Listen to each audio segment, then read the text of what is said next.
Mongolia again. Cashmere.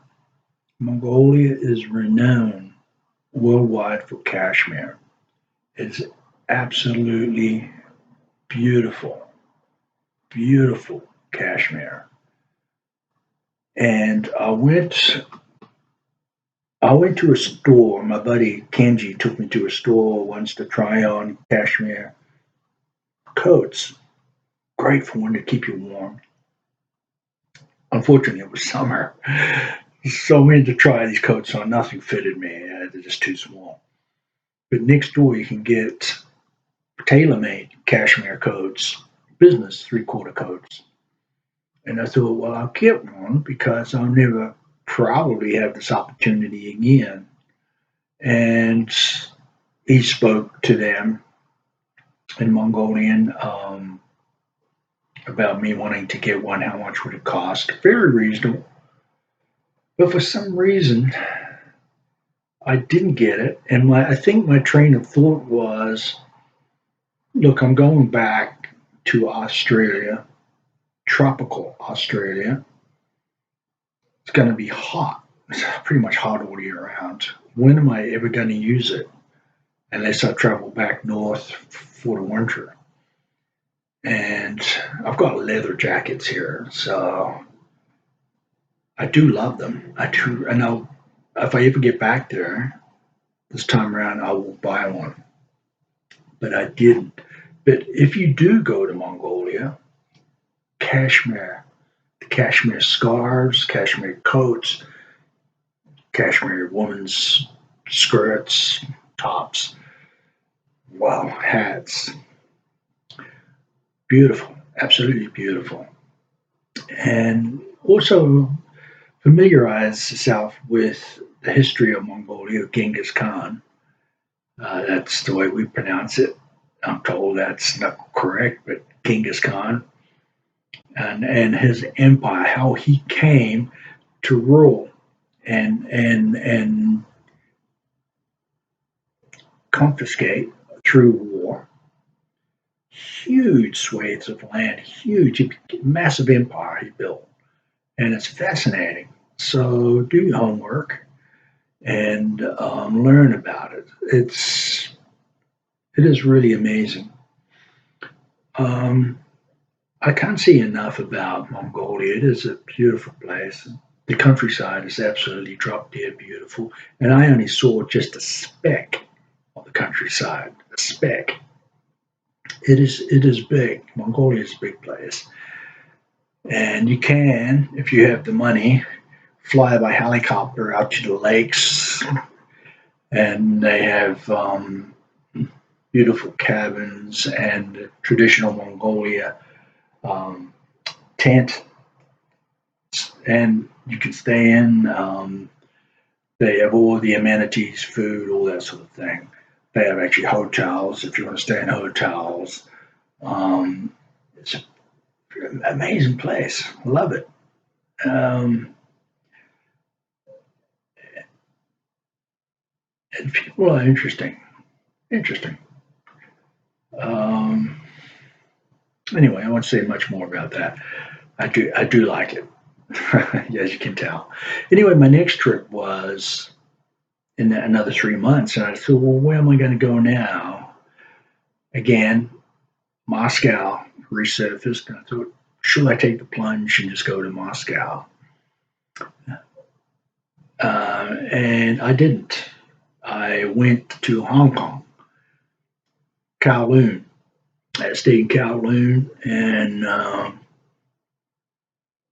it was a good trip. Again, business class, flew there, caught the bus, caught a train, and then a bus. Buses drop you off at the different hotels. So I got my suitcase under the in the check-in under the bus there, and I got my travel bag. And I'm looking around, and I thought, "Whoa, this is a one busy place. People everywhere, everywhere, dense." So the bus comes along and stops on the main road, and I thought, "Is this my hotel here?" So I say, "But he could speak some English," and I say, "This it sits at such and such a hotel." And he goes, Yes. And I'm looking at it thinking, where the hell is it? Just the main road, shops and things. He says, yes, yes, yes, you go up and around the corner. And oh, boy. So got my suitcase out, my travel bag, and thanks, pal.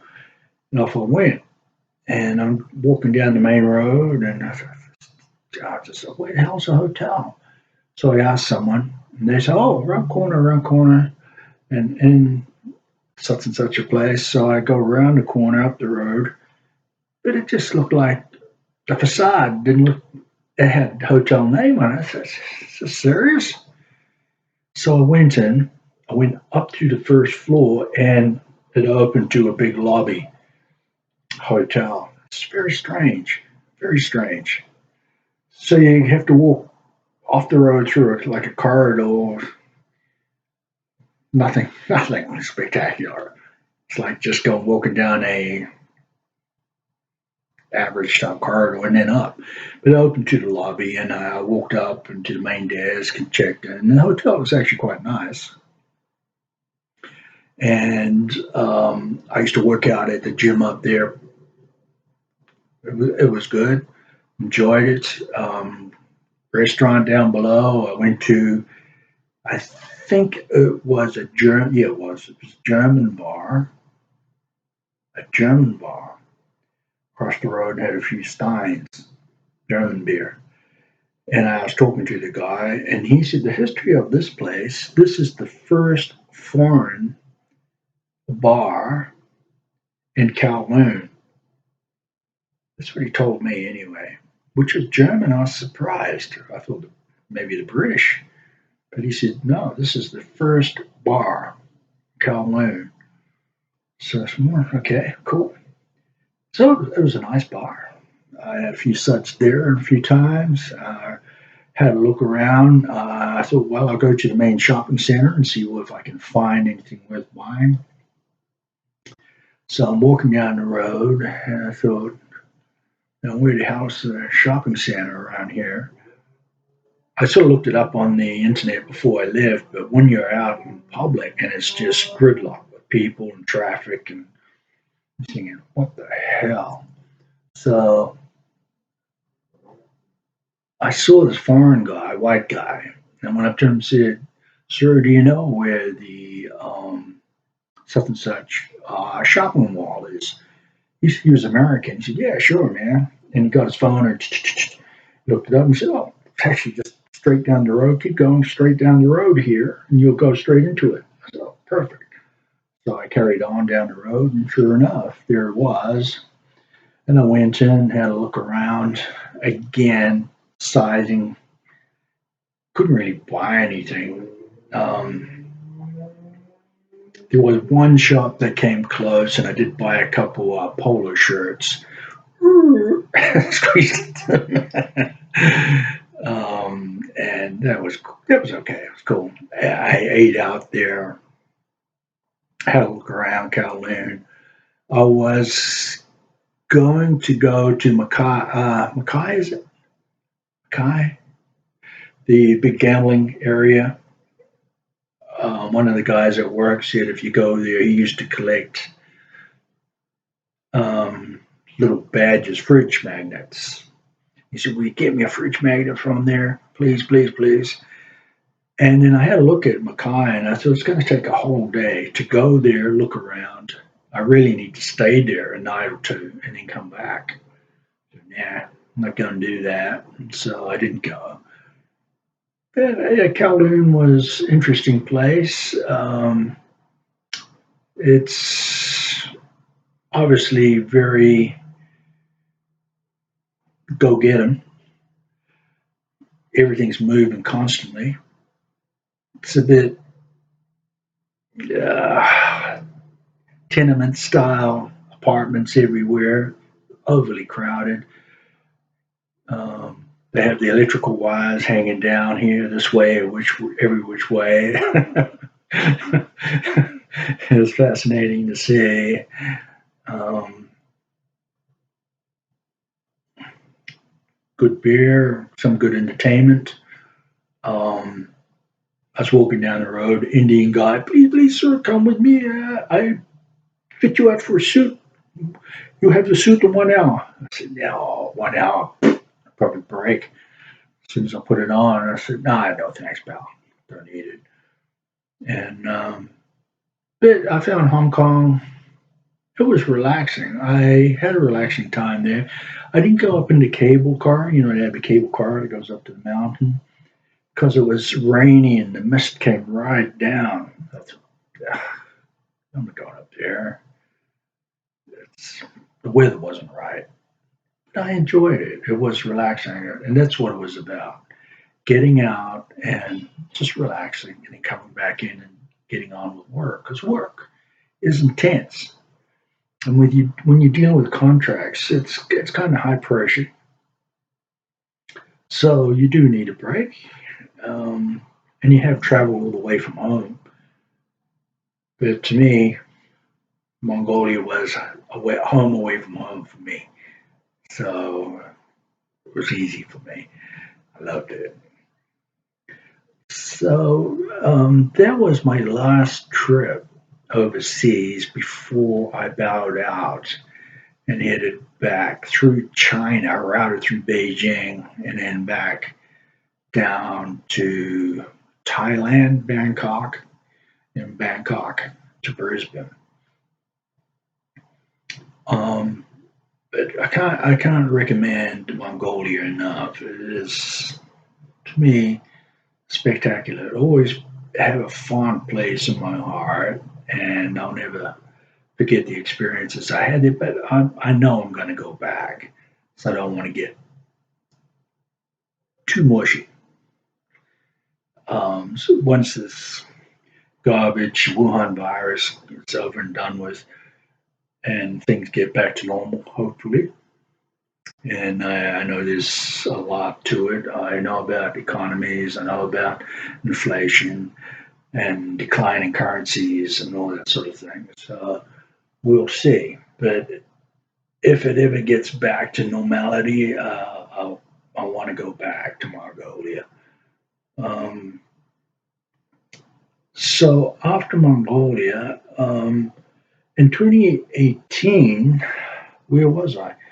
I traveled to New Zealand for a holiday. I traveled to the United States. I traveled to Mongolia. I traveled to South Korea. I traveled to Hong Kong, and then I routed through China and Bangkok, Thailand. 2019, I traveled up to China on business, um, and I did travel through Wuhan to for transit, 5 hours or so, 6 hours in Wuhan, then up to Xi'an on business. Um, and then back here, and then wasn't 6 months after that, the virus hit. So it sort of shut everything down. Things are slowly getting back to normal. I mean, here, everything's pretty much open again. Everything except the movie theater, and the gym's open, but the movie theater not yet. There's restaurants, bars, all that sort of things open, but with limited occupancy, and that's 20 at the moment, and it's going to expand, I believe, up to 100 or so, and just keep expanding from there on if everything stays cool. Um, but my trip to Mongolia, would I recommend it? 100%. 100%. Go there with an open mind and just enjoy it. Do your homework before you go so you know where to go, what to see, what restaurants to go to, what hotels to stay in. Um, One thing I didn't cover in these videos is the Gobi Desert. I did go out to the mining site, Old Togoi mining site, a number of times, and it was kind of intense in the contractual area um, with subcontractors. We had a big Canadian subcontractor there, two actually, and but yeah, it was fine, fine. Um, do you get workplace politics in these places? Of course you do. Every area around the world, you get workplace politics, whether it's American companies, Australian, British, Canadian, doesn't matter. You always get it, British, yeah. So yes, thoroughly enjoyed it. I highly recommend it. Go, go, go. Enjoy it. And let me know about your Mongolia experience for people I know. Take care.